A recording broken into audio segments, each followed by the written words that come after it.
Elira clutched at the bed linens, willing her racing pulse to slow, willing the nightmares that clawed at her mind to recede.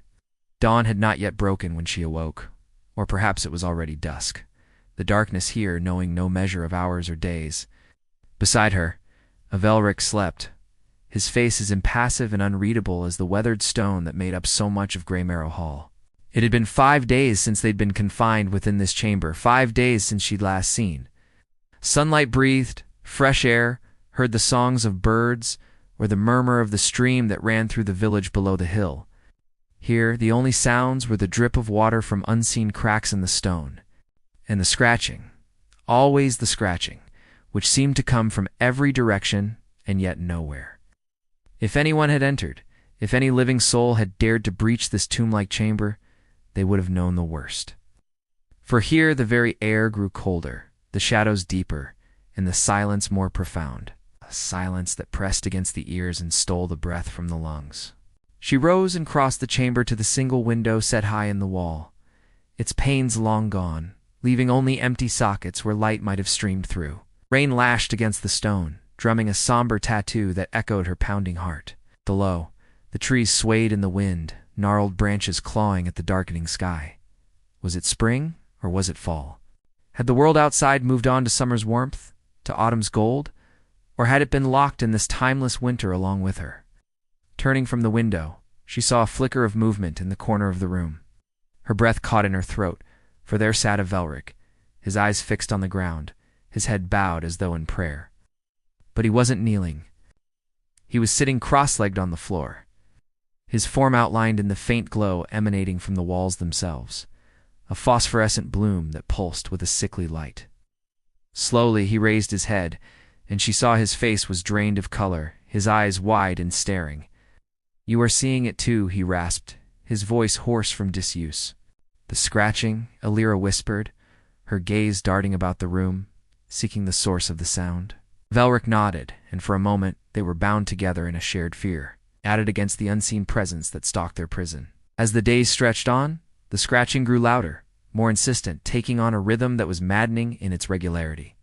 Then other sounds joined it, the whisper of voices just beyond the edge of hearing, the scrape of metal on stone, the thud of heavy footsteps. Sometimes, in the dead of what might have been night, they would hear a low growl, a rumble of pure menace that shook the very foundations of their cell. Yet each day, one of them would wake to find the other gone. Not vanished, but changed. Avelric, his skin clammy and cold to the touch, his eyes glazed and vacant, would tell her of dreams that bled into waking, of whispers that promised him solace, of voices that called him by a name that was not his own. Then he would sleep, leaving Elira alone in the dawning gloom, watching the shadows lengthen, and wondering how many nights they had left before it would be her turn to join him in the endless night. One evening, as the rain beat a mournful tattoo against the stones and the wind keened like a banshee, Elira found a small shard of metal lying on the floor, glinting in the eerie light. Hope surged through her, fierce and sudden, as she realized it was a nail, one of many that had likely once held the door's protective seal. Summoning every ounce of strength she possessed, she dragged herself to the door. Ignoring the scratching that seemed to mock her efforts and the whispers that taunted her with promises of sweet oblivion, with shaking hands she fitted the nail into the gaps in the wood, pressing it in until she felt the satisfying snap of wood splintering. Again and again she worked, ripping, tearing, clawing, until the door was rent with gaping holes. Her fingers dripped with a strange black ichor that smelled of decay and rot, and her nails were gone, leaving only raw, bleeding stumps. Yet she did not care. All that mattered was the promise of escape, of freedom, of life.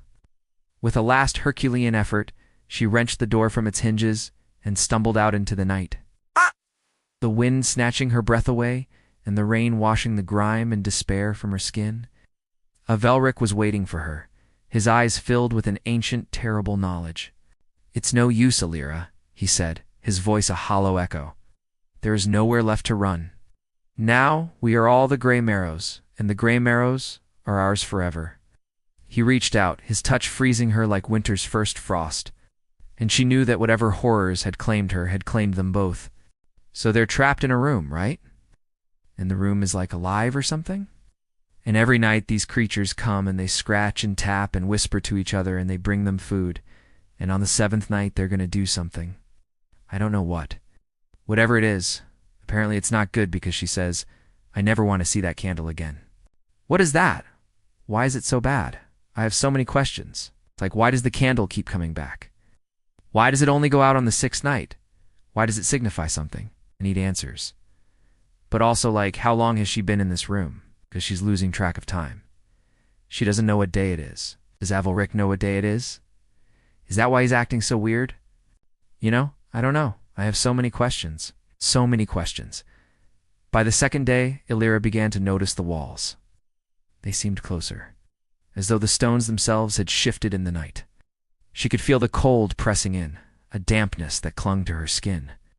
Avelric paced the room in slow, deliberate steps, his eyes avoiding hers. It was as if he, too, was listening.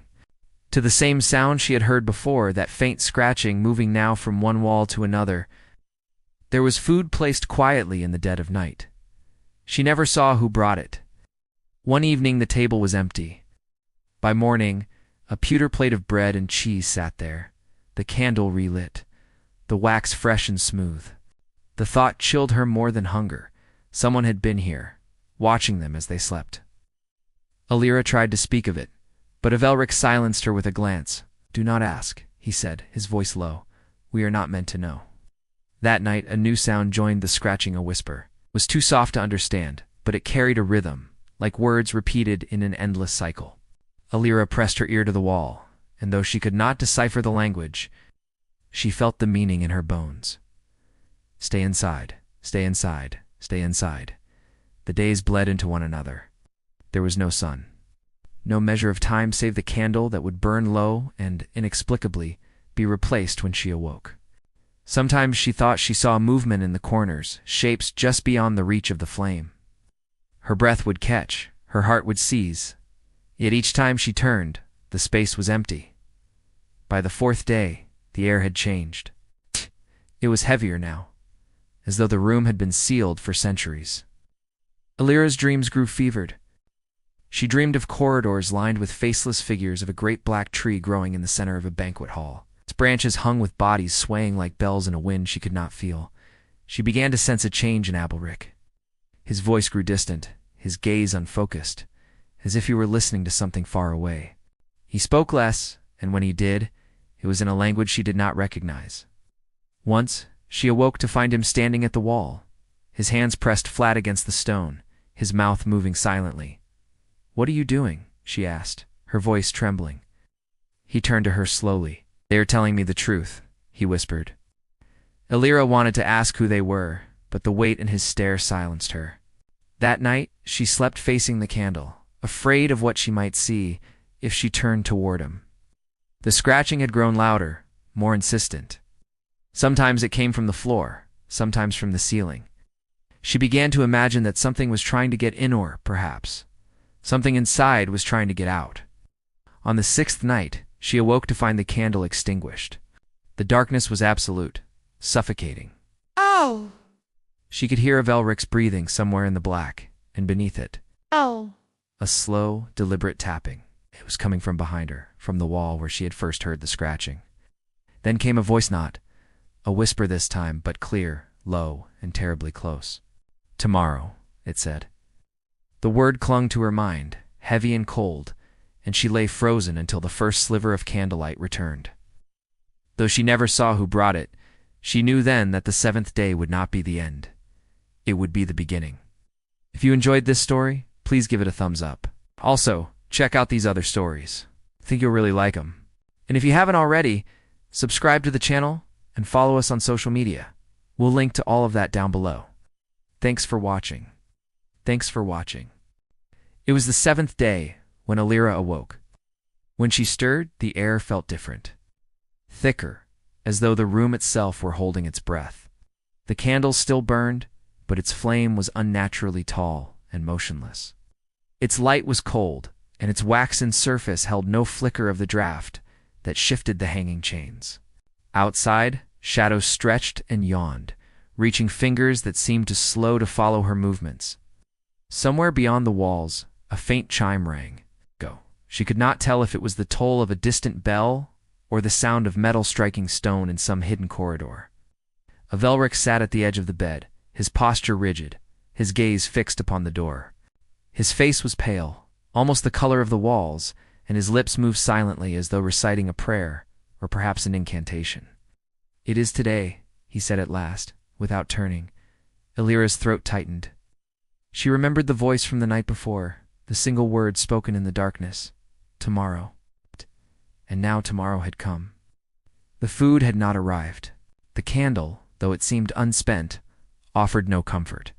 Time moved strangely, bending and stretching until she could no longer tell if hours had passed or only minutes. Then came the sound of the bolt on the door sliding back. It was slow, painfully slow, like stone grinding against stone. The door did not open. Instead, a gap appeared, just wide enough for a breath of air to slip in. That air was warm. It's heavy with a scent she recognized instantly, the same cloying sweetness that had haunted the room since the first night, but now stronger, richer, almost intoxicating. Avelric rose and stepped toward the gap, his movements deliberate, reverent. Elira called his name, but he did not answer. His hand reached toward the darkness beyond the door.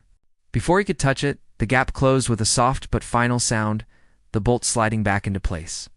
Avelric turned to her then, and she saw that his pupils had dilated, until his eyes were nearly black. "They are not ready," he murmured. "We must wait." Panic gnawed at her. She had thought the seventh day would bring freedom, an end to this ordeal. But now it seemed the rules of the ritual were not what she had believed. She pressed him for answers, but he only shook his head.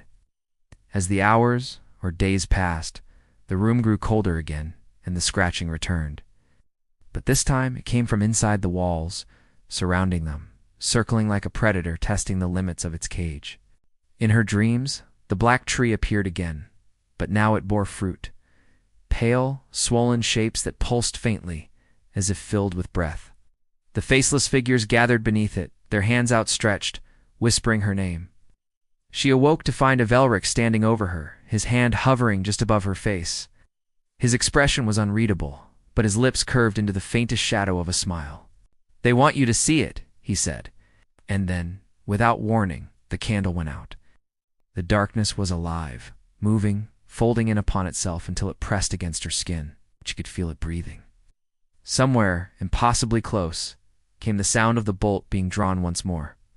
This time, the door did not open into the hall.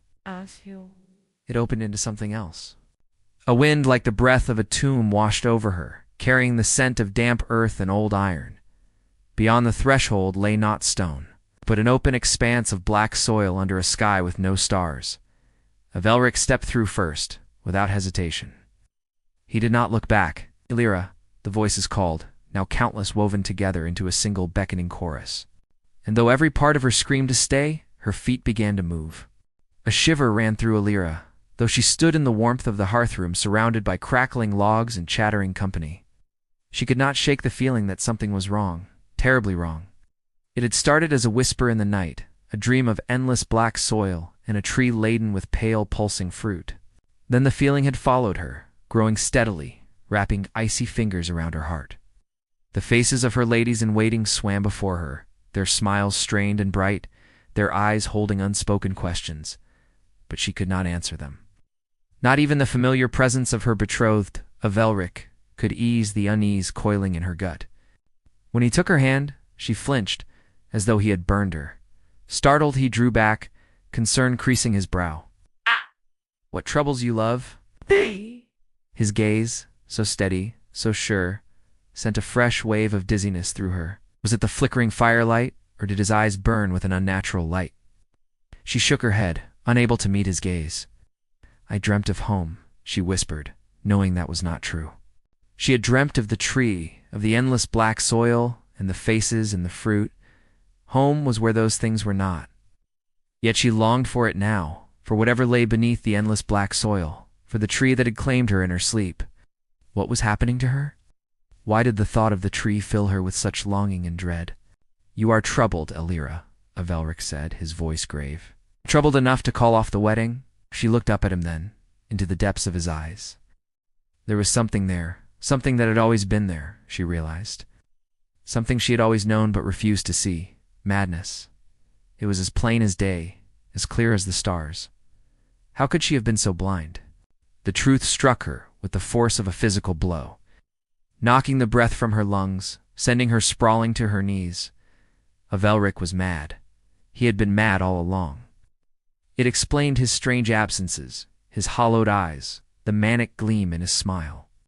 It explained how their paths had crossed, how he had come to Greymarrow, how he had captured her heart, and claimed her loyalty, all as a means to an end she had only just glimpsed.